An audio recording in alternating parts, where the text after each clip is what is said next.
Hi guys, double iSmart Shankar. First ఈ మూవీలో positives మాట్లాడుకుందాం, నెగిటివ్స్ మనం తర్వాత మాట్లాడుకుందాం. ఏందిరా పాజిటివ్స్ అంటే ఈ మూవీలో రామ్ పోతినేని గారు, ఈయన క్యారెక్టరైజేషన్ కానీ యాక్టింగ్ కానీ ఆ ఎనర్జీ కానీ నెక్స్ట్ లెవెల్ అని చెప్పుకోవాలి. పర్ఫార్మెన్సు పీక్స్కి వెళ్ళిపోయింది, అంత బాగా పర్ఫామ్ అయితే చేశారు రామ్ పోతినేని గారు. ఇంకో పాజిటివ్ ఏందిరా అంటే మ్యూజిక్, మణిశర్మ గారు. కానీ మనం ఇస్మార్ట్ శంకర్ 1లో ఉన్నంత మ్యూజిక్ అయితే డబుల్ ఇస్మార్ట్లో అయితే లేదు, కానీ మ్యూజిక్ కూడా చాలా బాగుంది. బీజిఎం కానీ అసలు చాలా పవర్ఫుల్గా ఉంది. సాంగ్స్ కూడా మంచి మనల్ని ఎంటర్టైన్ అయితే చేస్తాయి సాంగ్స్ కూడా. సో ఇదొక పాజిటివ్. ఇంకేమైనా పాజిటివ్స్ ఉన్నాయంటే నాకు అనిపించి అయితే ఏమీ లేవు. ఇంకా మిగతా మొత్తం నెగిటివ్స్ అయ్యి. ఆ నెగిటివ్స్ ఏంటంటే ఫస్ట్ పూరి జగన్నాథ్ గారు, ఆయన పాత సినిమాలు ఉంటాయి కదా చాలా బాగుండేవి. సో ఆ పాత సినిమాల మెమొరీ ఉంటుంది కదా, ఆ చిప్ తీసుకొచ్చి ఇప్పుడు ఈయనకు పెట్టాలి. ఇస్మార్ట్ శంకర్లో రామ్ పోతినేనికి పెడతారు కదా చిప్. సో ఆయన పాత సినిమాల మెమొరీ అంతా తీసుకొచ్చి ఈయనకు ట్రాన్స్ఫర్ చేయాలి. ఇప్పుడు కొత్త మెమొరీలో ట్రాన్స్ఫర్ చేసి ఆ చిప్ తగిలియాలి. చిప్ తగిలిస్తే అప్పుడన్నా కొంచెం మంచి సినిమాలు బెటర్ వస్తాయేమని. ఎందుకంటే ఈయన తీసే సినిమాలన్నీ అంత వరస్ట్గా ఉంటున్నాయి అన్నమాట. ఈ ఇస్మార్ట్ శంకర్ మూవీ చూస్తున్నంతసేపు నాకు చిప్పి దుబ్బేలా ఉంది, అంత వరస్ట్గా అయితే ఉంది మూవీ.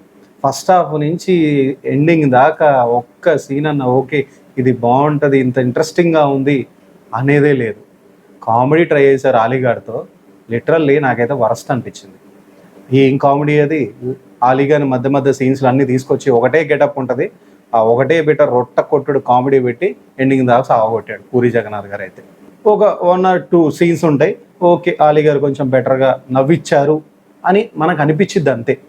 ఏదో కొంచెం అట్లా స్మైల్ ఇస్తాం అనమాట, పెద్దగా నవ్వకుండా అని ఇట్లా స్మైల్ ఇస్తాం. అంతకు మించి కామెడీ మాత్రం ఎక్స్పెక్ట్ చేయొద్దు.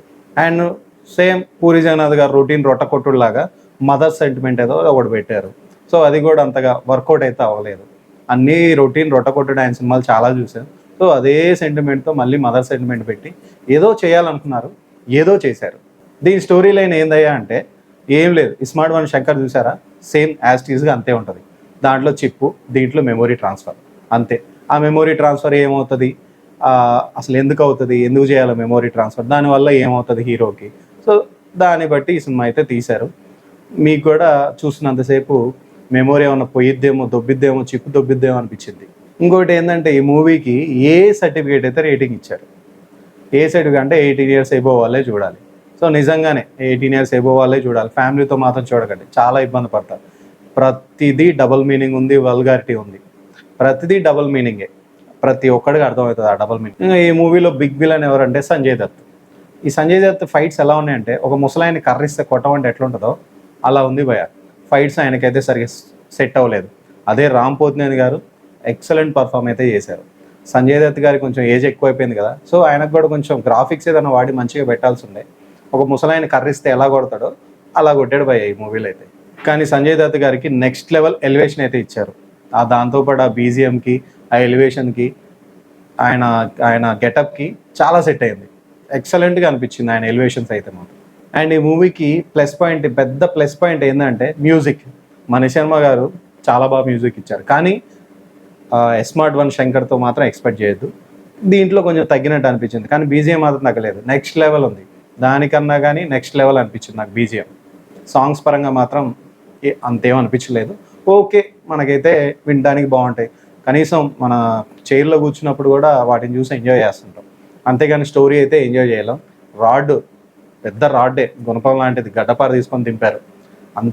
అంత చండాలంగా ఉంది మూవీ అయితే మాత్రం. చిప్పు దొబ్బిద్దేమో, జాగ్రత్త.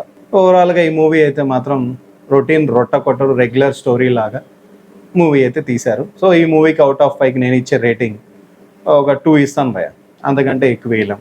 అది కూడా ఫైట్స్కి, మ్యూజిక్కి. అండ్ ఈ మూవీ ఫ్యామిలీతో అయితే అసలు చూడకండి, చాలా ఇబ్బంది పడతారు.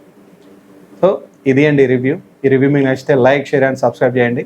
పక్కనే ఉన్న బెల్ ఐకాన్ అయితే ఆన్లో పెట్టుకుని నా ఫర్దర్ వీడియోస్ మిస్ అవ్వకుండా చూడొచ్చు. Thank you.